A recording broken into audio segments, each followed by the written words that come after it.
Família, falaremos hoje de duas das personagens que, assim, eu gosto demais e acho que elas fazem um papel fundamental na história, apesar de serem personagens de fundo, né? Fazerem parte da família do Rudolph, crescerem distantes, só que a história delas vale muito a pena a gente conhecer, que é a Norne Greyrat e a Aisha Greyrat. Os dois porque, vamos separar dois pontos aqui. A Aisha é uma pessoa super inteligente e super bem dotada, digamos assim, principalmente por ser filha do Paul, né?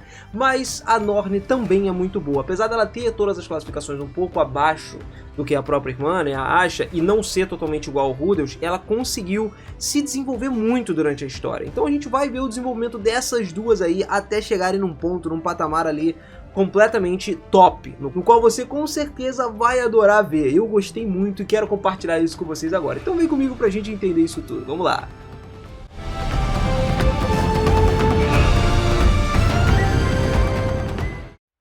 Fala, seus otakus, beleza? Eu sou o Miras e sejam muito bem-vindos a mais um videozão aqui no canal. E olha só, família, a gente hoje vai conversar do mundo mágico de Mushoku Tensei, onde batalhas entre os deuses podem apagar mundos inteiros e semideuses em conflitos podem remodelar vários continentes, e a gente segue um caminho mágico de um prodígio, alterado pelo destino, cercado por filhos abençoados, governantes do reino dos heróis lendários, que uma vez salvou esse mundo todo. Ainda assim, mesmo dentro de todo o enredo de Mushoku Tensei, uma garota comum, que não é particularmente forte ou notavelmente inteligente, né, um pouco desajeitada, com uma falta de autoconfiança cujo nome nunca ecoaria nos corredores da fama, nasceu. E existe inclusive essa garota na sombra de um dos maiores irmãos que todos os animes já existiram, tá? Surge inclusive como o personagem mais atraente de toda essa saga, cercado por várias pessoas excepcionais. Norne Greyrat é claramente um dos maiores personagens de Mushoku Tensei, tá ligado? E a gente começa direto com a explicação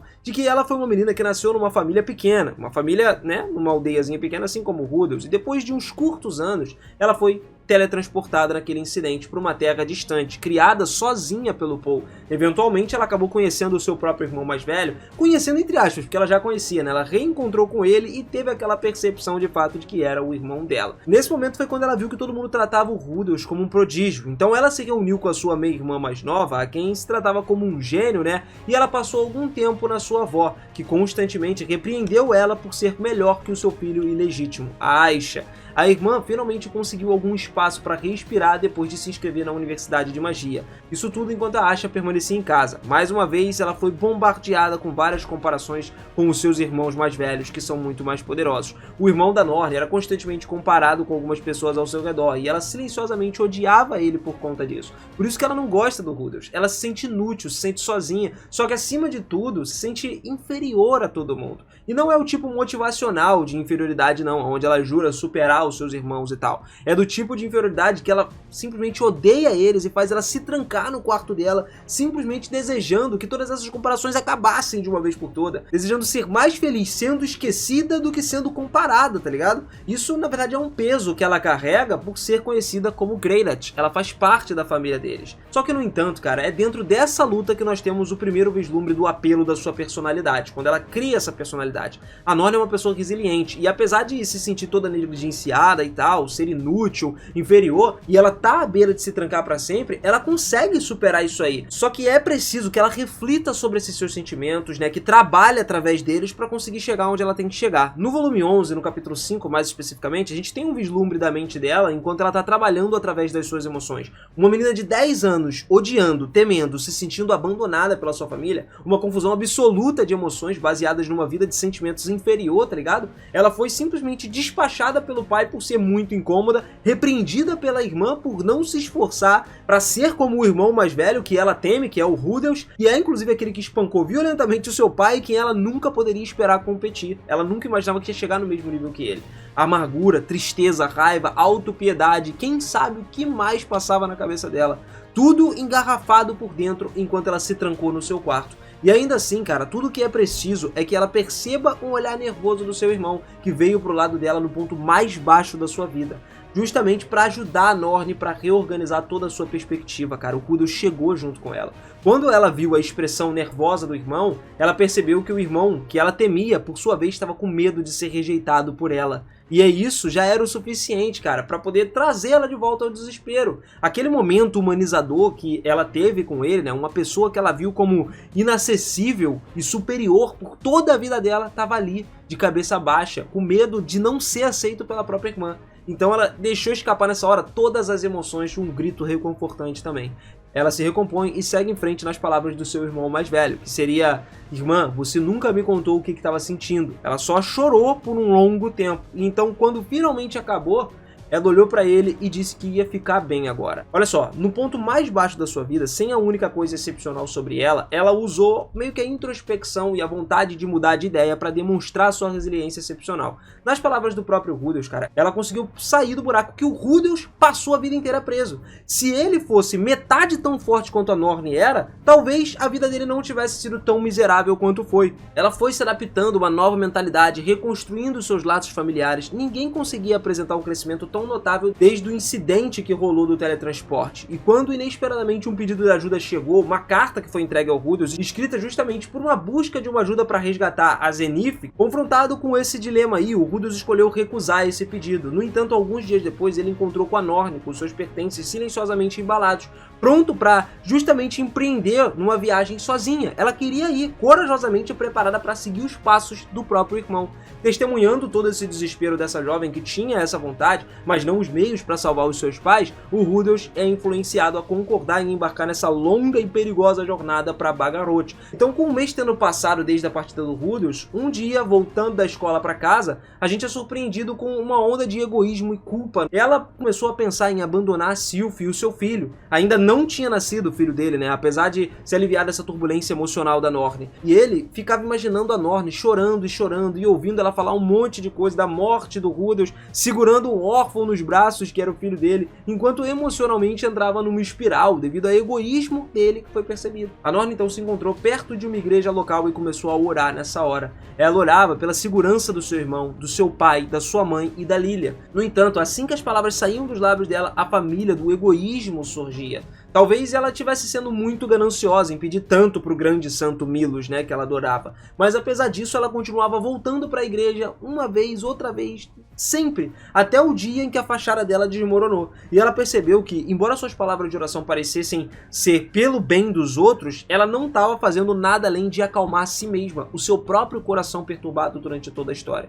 Era um ato muito egoísta, disfarçado com altruísta pra gente, né, e mascarando o fato de que ela sempre foi alguém fraca, alguém imponente. Aqui nós chegamos ao segundo apelo da personagem Norne. Cara, é o seguinte: a autocrítica dela é algo implacável. A Norne se culpa pelas coisas que não é culpada, não é nada culpa dela, ou coisas tão triviais no grande esquema que acontece, né? Seja por acalmar uma turbulência emocional através de uma oração, ou por pensar que ela falharia no vestibular porque não é inteligente o suficiente, não porque passou o último ano atravessando o continente inteiro sem tempo para poder se preparar para esse exame. E quando se mudou para a casa do Rudolf, ela acreditava que estaria errada se alguma vez chateasse ele. Não importa a razão, se ele ficasse bolado com ela ia sentir que estava errada. Ela pensava que o Rudolf deixaria ela de lado, talvez achando que estava sendo rude ou egoísta com ele. Ela também via o seu desejo de morar nos dormitórios da escola como um ato egoísta. E quando é surpreendentemente autorizada a fazer isso, acha que o Rudolf só permite que ela vá dormir lá porque vê isso como uma oportunidade para se livrar do incômodo que é a irmã mais velha dela. Você entende como a cabeça dela se tornou algo muito depressivo, muito pesado, tá ligado? Ela até se vê como uma pessoa fraca, uma pessoa patética por ter sido enviada para longe do seu pai sem perspectiva nenhuma. E ela não percebe que é apenas uma menina de 10 anos e que deveria ser protegida, não proteger alguém. Essa autocrítica que ela tem seja talvez uma qualidade mais cativante, porque torna o público a desejar cada vez mais que ela reconheça o seu próprio valor. A força e o espírito dela, cara, são claros para todos nós, mas não para ela mesma. E isso torna ela incrivelmente identificável para aqueles que lidam com questões de autoestima, baixa autoestima, e de forma mais geral promove um grande senso de empatia e investimento no seu próprio personagem. Quando aconteceu aquela questão lá do Paul, infelizmente, ter morrido, né, a Norne chorou muito, cara. Ela chorou depois do incidente do tiro, chorou depois do incidente da oração e, mais notoriamente, chorou depois da desastrosa missão de resgate da Zenith. A missão foi essencialmente um completo fracasso. né? O Rudolph perdeu a mão, o Paul perdeu a vida e incontáveis anos de vidas foram desperdiçadas. Tudo que foi recuperado foi a casca da Zenith, porque ela estava lá naquele momento, né, literalmente vegetando. Ninguém descobria que os seus pais se foram para sempre. A Norne passou por um espectro de emoções nesse momento, cara, vendo tudo que estava acontecendo, a mãe, o pai, o irmão. A sua primeira resposta, inclusive, para isso foi uma confusão, uma descrença de que o seu pai poderia estar morto, cara. Então, ela teve um breve momento de raiva em direção ao Rudolph, porque ela tinha colocado toda a sua fé nele, e ele acabou falhando com ela, deixando o Paul morrer. Só que, cara, não foi culpa dele. E antes que ela pudesse agir com essa raiva, ela percebeu que o Rudolph realmente tentou o seu melhor. Mesmo que custasse a sua própria mão esquerda, cara. Não foi em vão. A emoção que ela acabou se acomodando nessa hora era uma mistura de tristeza, inutilidade e pura dor. No entanto, cara, ela não se trancou no seu quarto agora. Não perdeu a cabeça, não entrou em desespero, não amaldiçoou o mundo, nem a si mesma por isso tudo. Ela só soluçou. E soluçou muito. Então, quando ela parou, apesar de ser uma bagunça, tá com os olhos inchados, vermelhos, ela decidiu fazer algo com a sua dor emocional. Ela apontou para a espada do Paul e perguntou se poderia ficar para ela. E o que ela acabou desenvolvendo a partir desse momento aí, desse traumático incidente, foi uma paixão ardente para se tornar mais forte, para deixar o seu falecido pai orgulhoso e para ajudar o melhor que ela puder na próxima vez numa situação como essa, se tudo azedar, tá ligado? Outro aspecto também que torna a Norne tão grande é a maturidade emocional que ela tem. Como já foi estabelecido, ela é um bebê chorão. E depois da morte do Paul, chorando todas as lágrimas que o resto deles não conseguiu derramar, o negócio só faltou sujar a cama toda de lágrimas. Só que, cara, quando todo aquele choro finalmente acabou, ela canalizou sua energia numa forma positiva. Ninguém era gentil com a Asha, mas a Norne percebeu que a felicidade contida da Asha e o retorno seguro da Lilia, tranquilizando todo mundo, tava tudo bem, cara. Ela começou a expressar alegria em meio a toda aquela tristeza. E isso era especialmente significativo para alguém que por muito tempo odiou sua irmã com quem sempre foi comparada. Talvez o aspecto mais brilhante do perfil emocional da Norne seja a sua sinceridade também. E a Norne sempre fala do seu coração, mesmo quando não é totalmente bem-vindo. Por exemplo, a sua objeção inicial, incluindo a Roxy na família, ela falou, ela não aceitou isso muito bem não. Os seus motivos eram diversos. Preocupação com a Sylphie, oposição religiosa, poligamia, né, obviamente. Preocupação com a aparência jovem da Roxy e a sua percepção de intrusão no relacionamento do Rudolph e da Sylphie. Ninguém faz esses pensamentos apaixonadamente claros para os envolvidos, embora ela mais tarde tenha que reconhecer que ultrapassou a compulsão ali de falar o que ela pensava. Então essa situação toda ilustra a capacidade dela de falar todas as crenças sinceras. Ela não é uma pessoa que esconde nada, tá ligado? Então, quando a gente pensa na Norne, a qualidade número 1 que vem à mente é a sua ética de trabalho. A Norne não é excepcionalmente habilidosa em comparação com os seus colegas. Ela, na verdade, é uma média acadêmica normal aí na academia de magia. Ela não sabe nada, inclusive, sobre esgrima e assim por diante, tanto que quem treina ela depois é o Rudolph. No entanto, ela é muito ansiosa para melhorar a si mesma. E quando ela se compromete com uma parada, ela cumpre, ela vai atrás. Depois de um certo incidente lá do isolamento, cara, ela queria se sair melhor. Então ela foi lá e pediu pro Rudolph para ensinar ela algumas matérias, não só a esgrima. E essa mesma motivação é evidente pra caramba no desejo de ajudar o Rudolph a escrever o seu livro sobre a história dos pássaros Sui. Enquanto a missão de Bargarot estava acontecendo, ela começou a ajudar o conselho estudantil, mesmo depois da morte do seu pai. E ela conseguiu equilibrar os seus estudos acadêmicos com a aprendizagem de esgrima sob a tutela do Rudolph também. A sua dedicação era implacável e ela até sacrificava voluntariamente uma viagem ao castelo do lendário herói Perugius para poder cumprir todos os seus compromissos que ela tinha. Finalmente, Norne se juntou oficialmente ao conselho estudantil, equilibrando seus trabalhos escolares com a prática da espada e a redação do livro de deveres do conselho também. Todos esses trabalhos árduos que ela teve culminavam numa conquista notável, cara. Ela se tornou presidente do conselho estudantil enquanto estava só no 5º ano da escola. Pô, essa era uma conquista que, cara, revelou ela como uma personagem incrível, tá ligado? Ela deu discurso com o presidente do conselho estudantil durante a cerimônia de admissão da universidade. Foi uma surpresa pro Rudolph e pro público, destacando até quanto esforço ela colocou em segundo plano, né, enquanto eles estavam prestando atenção em outras coisas da narrativa. No entanto, cara, o ponto culminante do personagem da Norne ocorre cenas depois da cerimônia de admissão, onde o Rudolph se depara com os novos alunos arrogantes que menosprezam o presidente do conselho estudantil, a Norne, e acredito que eles fariam a escola deles em pouco tempo, e o Rudolph repreende esses estudantes, ensinando a eles uma lição sobre humildade. No entanto, cara, o destaque dessa cena não é o Rudolph, mas sim a Norne, que repreende o Rudolph por intimidar os jovens estudantes e dá um discurso inspirador sobre como ela apoia apoiaria durante esse tempo na universidade. Nesse momento, ficou muito evidente que a Norne não é mais a mesma garota que a gente conheceu lá no volume 11, por exemplo. Ela é capaz de ter confiança em si acima de tudo. Ela finalmente encontrou um lugar onde parece que ela pertence. E tudo isso, claro, decorre do trabalho árduo que ela fez ao chegar até esse ponto. A história da Norne, portanto, acaba sendo pra gente um exemplo de poder transformador, um trabalho árduo e do compromisso inabalável que ela teve nessa história, mostrando como um indivíduo médio pode se tornar uma figura inspiradora, uma figura resiliente, com determinação, encontrando um lugar nesse mundo onde são verdadeiramente felizes. Cara, assim nós chegamos ao coração da Norne. Em um mundo cheio de heróis e prodígios, a Norne sendo uma pessoa comum, lutando para encontrar o seu verdadeiro lugar na vida. Nós testemunhamos uma jornada dela muito profunda, desde o poço dos desesperos, que estava à beira de se trancar para sempre, até ela se tornar uma pessoa confiante e grande, tá ligado? Podemos dizer que ela é grande, que serve como um farol de inspiração para todos ao seu redor. Essa jornada incrível combina com a resiliência excessiva dela, a maturidade, a autocrítica emocional, tudo o que ela tem. É uma incrível ética de trabalho também, fazendo com que a Norne Greylat seja um dos personagens favoritos de muita gente em Mushoku Tensei.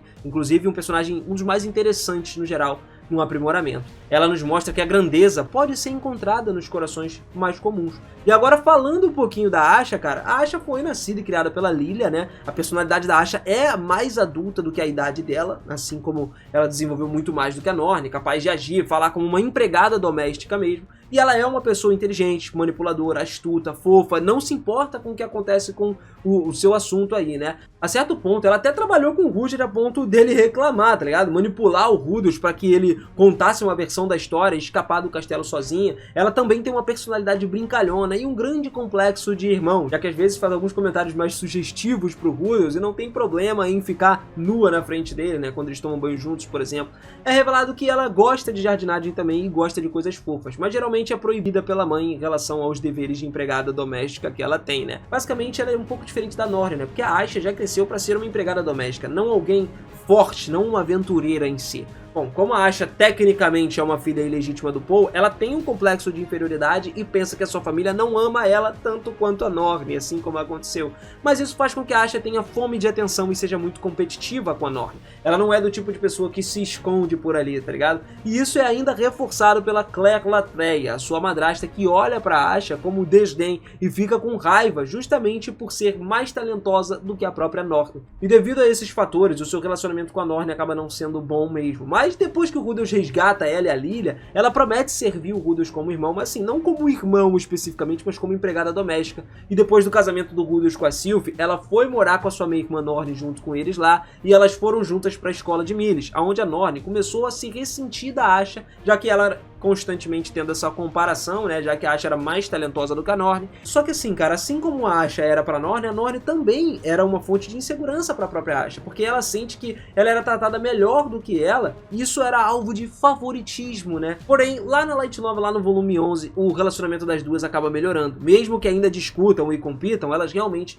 gostam disso daí, né, de discutir e competir, elas melhoram. E a partir de então, ela estabelece a Rude Mercenary Company, com a ajuda do Rudeus, para que elas consigam viver as vidas muito mais tranquilas daqui pra frente. As duas vivem muito bem, lógico, tendo aquelas desavenças, mas cada uma tem as suas personalidades e cada uma passou por uma coisa completamente diferente na vida, né? Mas eu acredito que ainda assim, dentre essas duas, a minha favorita é a Norne. Mas eu quero saber a sua, Norne ou Asha? Comenta aí, qual das duas você prefere? Qual das duas irmãs é a melhor na sua opinião? Em questão de personalidade, de construção de personagem e tal, em questão de vista de tudo que a gente falou aqui, coloca aí que eu quero saber a sua opinião nessa parada. E não esquece de mandar bala naquela sua inscrição também, cara. Se inscreve aí, ativa o sininho e vem com a gente, meu bom. Mushoku Tensei tá com temporada nova que vai durar praticamente até o final do ano, mano. A gente vai estar acompanhando muito mais coisas aí, histórias de fundo de outros personagens e a história do próprio Mushoku Tensei, que vai muito além do que você imagina.